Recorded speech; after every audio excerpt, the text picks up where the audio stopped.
حدیث نمبر 84.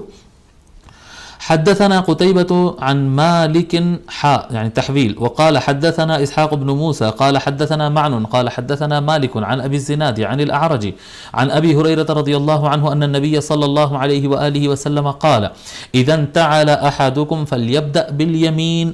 حضرت ابو ہریرہ رضی اللہ تعالیٰ روایت فرماتے ہیں کہ رسول اکرم صلی اللہ علیہ وآلہ وسلم نے ارشاد فرمایا تم میں کا جب کبھی کوئی شخص چپل پہنے یا جوتا پہنے، پیر میں کچھ پہنتا ہو، فلیبدأ بالیمین، اسے چاہیے کہ وہ رائٹ سے سٹارٹ کرے، یعنی سیدھے پیر کو، رائٹ پیر کو پہلے پہنائے، چپل پہنائے یا جوتا پہنائے.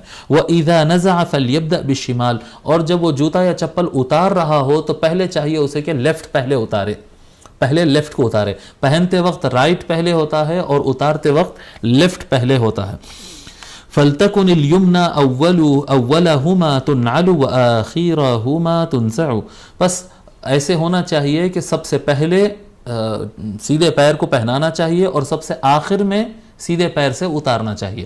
جی، پہنتے وقت پہلے سیدھا پیر اور اتارتے وقت آخر میں سیدھا پیر، یعنی پہلے بائیں پیر. یہ حضور صلی اللہ علیہ وآلہ وسلم کی عادت شریفہ ہے، کیونکہ وہ چپل اللہ تعالیٰ کی ایک نعمت ہے، جوتا اللہ تعالیٰ کی ایک نعمت ہے.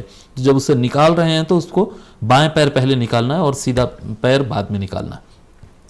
حدیث نمبر 85، یہ آقا صلی اللہ علیہ وآلہ وسلم کی سنت ہے.